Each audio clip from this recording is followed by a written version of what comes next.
Hello दोस्तों, नमस्कार। मैं हूं आपका अपना बड़ा भाई अभिषेक पाल और आप जुड़ चुके हैं हमारे यूट्यूब चैनल पर और देख रहे हैं कक्षा 10 के विज्ञान के मॉडल पेपर का सीरीज, जिसमें हम पिछली वीडियो में 22 क्वेश्चन को सॉल्व कर चुके थे और 22 क्वेश्चन देख चुके थे।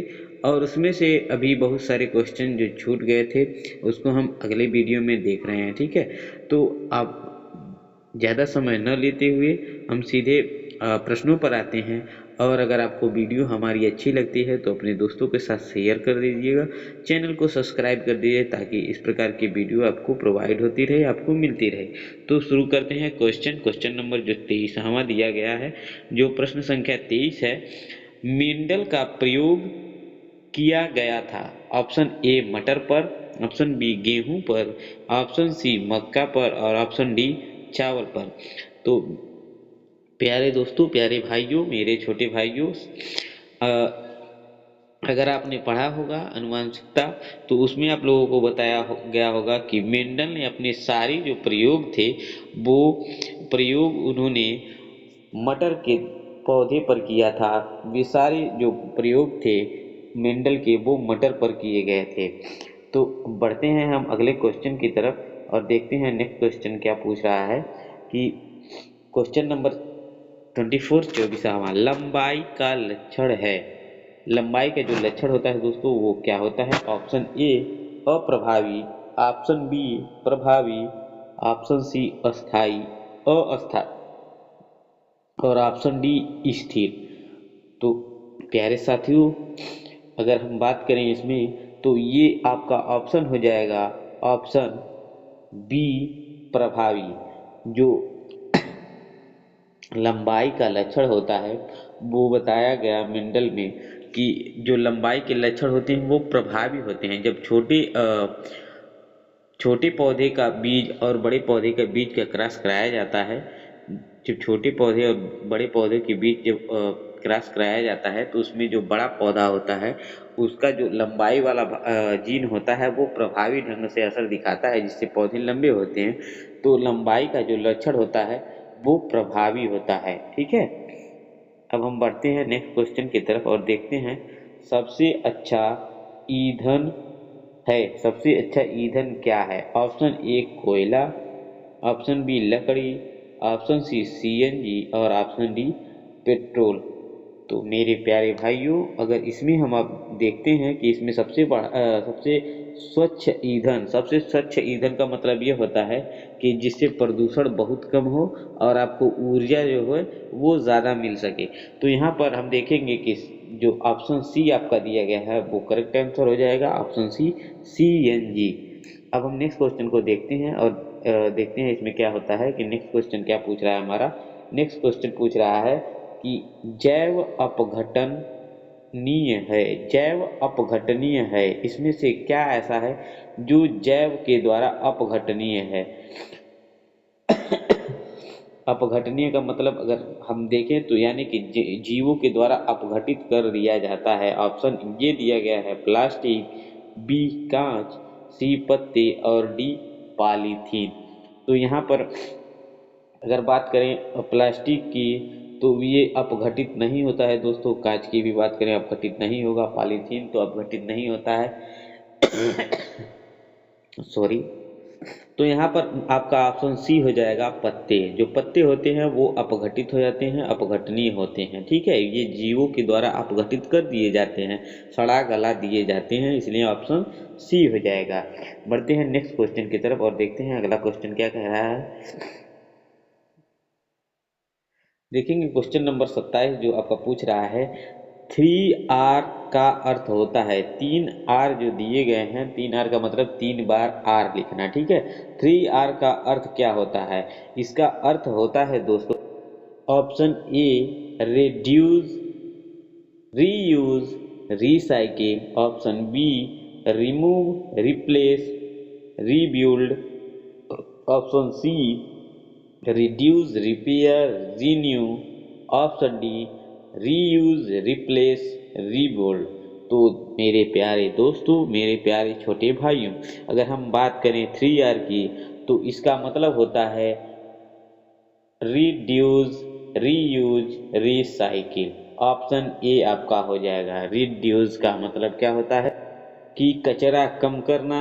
रीयूज का मतलब होता है कि चीज़ों को दोबारा यूज करना। रिसाइकिल का मतलब क्या होता है, उसको पुनः जागृत करना। ठीक है, अब हम बढ़ते हैं नेक्स्ट क्वेश्चन की तरफ और देखते हैं अगला क्वेश्चन क्या कह रहा है। 28 क्वेश्चन नंबर 28, उत्तल दर्पण का उपयोग होता है। उत्तल दर्पण का क्या उपयोग होता है दोस्तों? तो यहाँ हम बात करेंगे ऑप्शन ए सेविंग में, ऑप्शन बी सर्च लाइट में, ऑप्शन सी रियर व्यू में और ऑप्शन डी माइक्रोस्कोप में। तो इसमें ऑप्शन कौन सा सही हो जाएगा? करेक्ट आंसर को कमेंट में ज़रूर बताइए दोस्तों, और अगर वीडियो अच्छी लग रही हो तो अपने दोस्तों के साथ शेयर कर दीजिए, लाइक का बटन दबा दीजिए दोस्तों। तो यहाँ पर आपका ऑप्शन हो जाएगा ऑप्शन सी रियर व्यू में। तो ये दोस्तों इस प्रकार के दर्पण का प्रयोग हम किस में करते हैं? गाड़ियों में करते हैं, क्योंकि उसमें हमको बहुत ज़्यादा दूरी पर देखना होता है। तो इसमें बहुत सारी चीज़ों को देखना होता है, इसलिए इसे रियर व्यू का प्रयोग करते हैं हम लोग गाड़ियों में, उत्तल दर्पण का। ठीक है, बैक लाइट शीशा जो लगा रहता है उसमें प्रयोग किया जाता है। अब हम बात करें नेक्स्ट क्वेश्चन की, क्वेश्चन नंबर 29, 29वां क्वेश्चन जब हम देखेंगे कि लेंस की शक्ति का मात्रक क्या होता है दोस्तों। तो option A joule, option B dioptre, option C newton और ऑप्शन डी बोल्ट। तो दोस्तों अगर हम लेंस के जो शक्ति की बात की जाए तो उसको हम डायप्टर में नापते हैं। लेंस की जो क्षमता होती है उसको हम, लेंस की जो शक्ति होती है उसको हम डायप्टर में नापते हैं। ठीक है, अब हम बात करेंगे क्वेश्चन नंबर 30 की। तो इसमें क्या दिया गया है? अवतल लेंस से प्रतिबिंब होता है। अवतल लेंस से दोस्तों प्रतिबिंब कैसा होता है? ए ऑप्शन दिया गया है वास्तविक, बी आभासी, सी उल्टा और डी बड़ा। तो इसका आंसर हो जाएगा दोस्तों ऑप्शन बी आभासी होता है। अवतल लेंस में जो प्रतिबिंब होता है वो वस्तु के समान बनता तो है पर वस्तु पे नहीं बनता, वो क्या होता है? आभासी होता है। अब हम बात करेंगे नेक्स्ट क्वेश्चन की, क्वेश्चन नंबर 31 यानी कि 31वां क्वेश्चन, निकट दृष्टि दोष कहलाता है, क्या कहलाता है दोस्तों? Option A myopia, option B hyper hypermetropia, option C presbyopia और ऑप्शन डी एस्टीमाइटिज्म। तो इसमें ऑप्शन जो हो जाएगा वो ऑप्शन आपका हो जाएगा ऑप्शन ए मायोपिया। दोस्तों आप निकट दृष्टि दोष में जो मायोपिया होता है, इसमें हम निकट की वस्तुओं तो देख सकते हैं पर दूर की वस्तुएं हमको दिखाई नहीं देती। ये मायोपिया जो होता है वो निकट दृष्टि दोष में होता है, इसको निकट दृष्टि दोष कहा जाता है। ठीक है, अब हम देखेंगे नेक्स्ट क्वेश्चन जो दिया गया है 32वां। इसमें दिया गया है आंख में प्रकाश का सबसे पहले गिरता है, आंख में प्रकाश सबसे पहले कहाँ गिरता है? ए रेटिना, बी कार्निया, सी लेंस पर और डी पुतली पर। तो मेरे प्यारे भाइयों, अगर हम बात करें प्रकाश के गिरने की, तो कार्निया जो होती है वो जो आँख की सबसे बाहरी परत और सबसे पतली परत होती है, और प्रकाश जो होता है सबसे पहले कार्निया पर ही गिरता है। अब हम देखेंगे नेक्स्ट क्वेश्चन। अगला क्वेश्चन क्या कह रहा है कि आँख, क्वेश्चन नंबर 33 यानी कि 33वां, आँख का रंगीन भाग है, क्या है आँख का रंगीन भाग? ऑप्शन ए, ऑप्शन जो दिया है ए पुतली, option B retina, option C iris और ऑप्शन डी कॉर्निया। तो इसका आंसर हो जाएगा दोस्तों ऑप्शन सी आइरिस। तो आँख का जो रंगीन भाग होता है वो आइरिस होता है।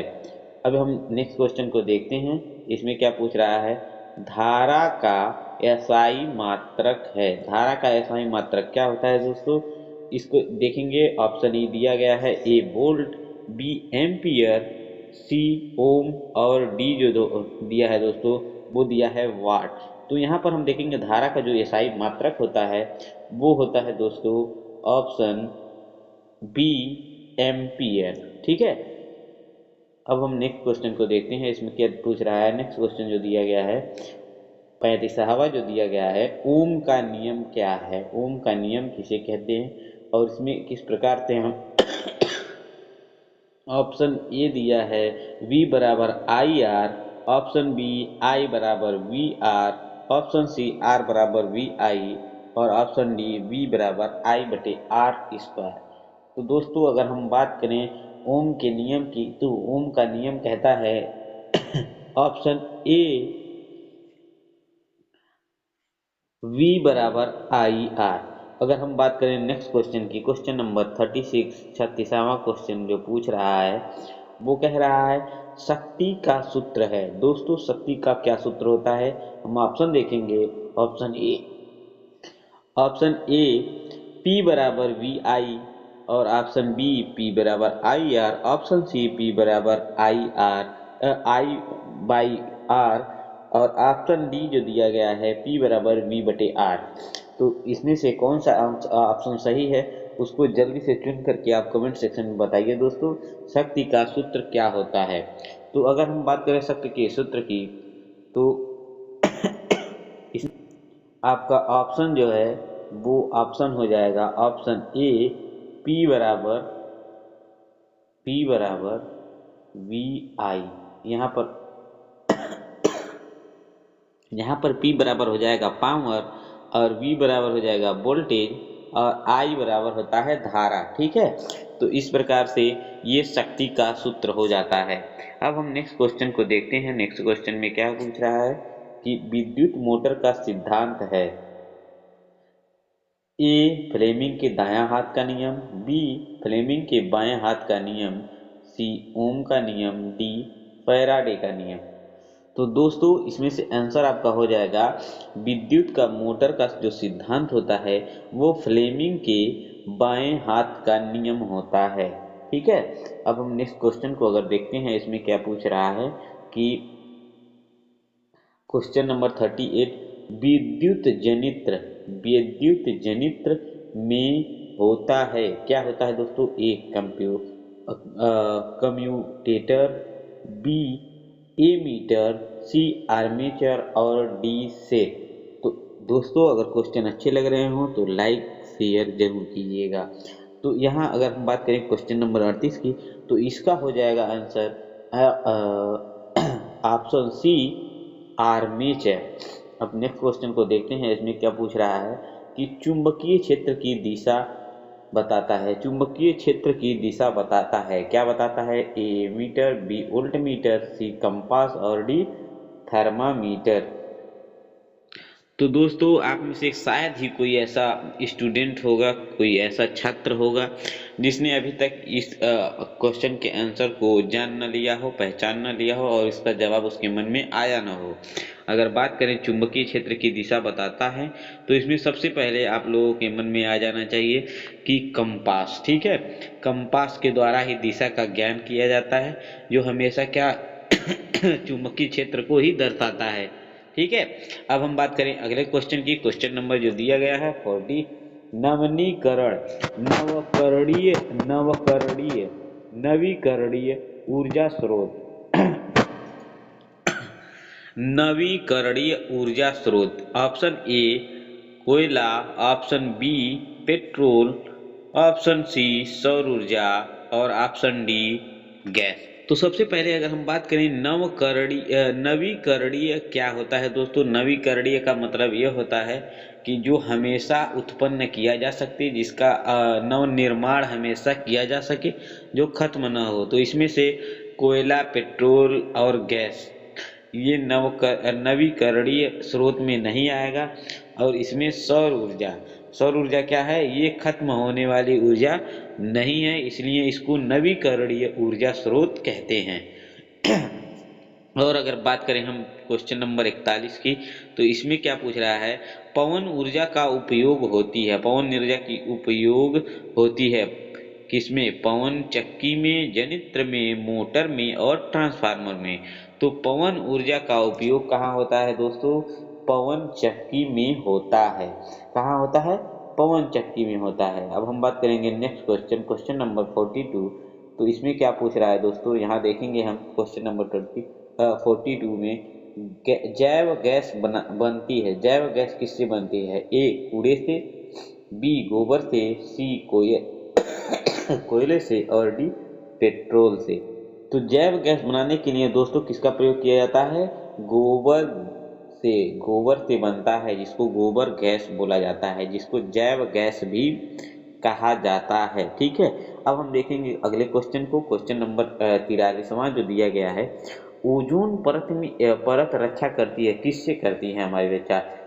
ए ऑप्शन जो दिया गया है ताप, बी यूवी किरणों से, सी वर्षा से, डी ठंड से। तो अगर हम बात करें कि ओजोन जो परत होती है वो हमारी किससे रक्षा करती है, तो वो हमारी रक्षा करती है यूवी किरणों से। यूवी किरणें यानी कि सूर्य से निकलने वाली जो हानिकारक किरणें होती हैं उसको हमारे पास आने तक रोकती है, वो परत कौन सी है? ओजोन परत है। अब हम बात करेंगे अगले क्वेश्चन की, तो उसमें क्या पूछ रहा है?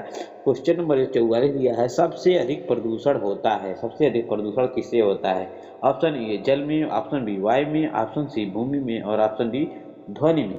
तो प्यारे भाइयों, इसका आंसर हो जाएगा ऑप्शन बी वायु में। सबसे ज्यादा प्रदूषण किसमें होता है?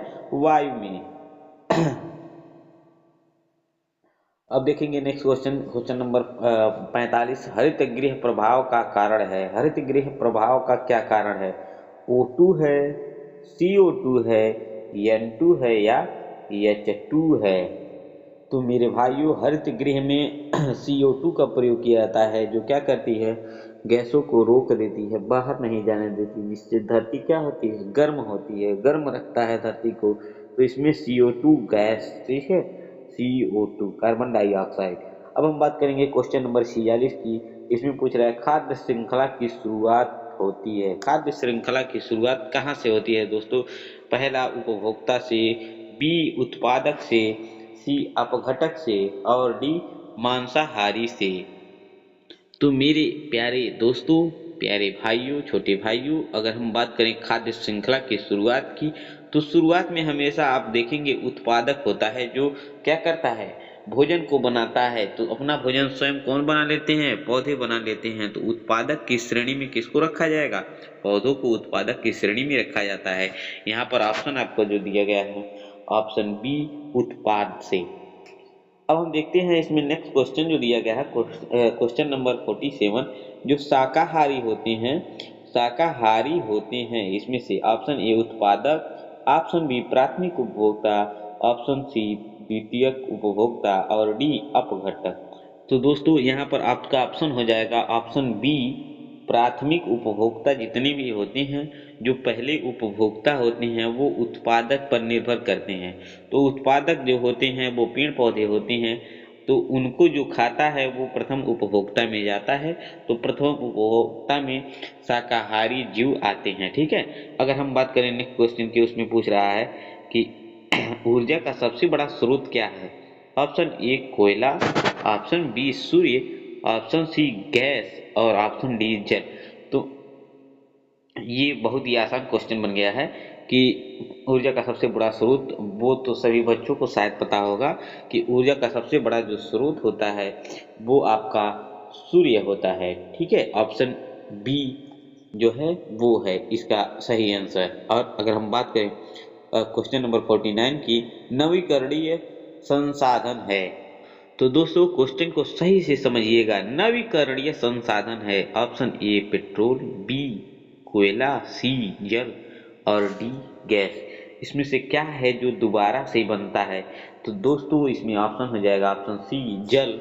जल क्या होता है? जल वाष्प बनता है, पुनः बर्फ बनता है या फिर लिक्विड में। तो वो अवस्थाओं को बदलता रहता है और नवकरणीय रूप में फिर से पानी के रूप में ही आ जाता है। अब हम बात करें अगले क्वेश्चन की, तो वर्षा जल संचयन का क्या उद्देश्य है? ऑप्शन ए जल बचाना, बी प्रदूषण बढ़ाना, सी जंगल काटना, डी उद्योग बढ़ाना। तो इसमें से आपका सही जवाब हो जाएगा जल बचाना। तो दोस्तों वीडियो आपको कैसी लगी कमेंट सेक्शन में जरूर बताइए। धन्यवाद।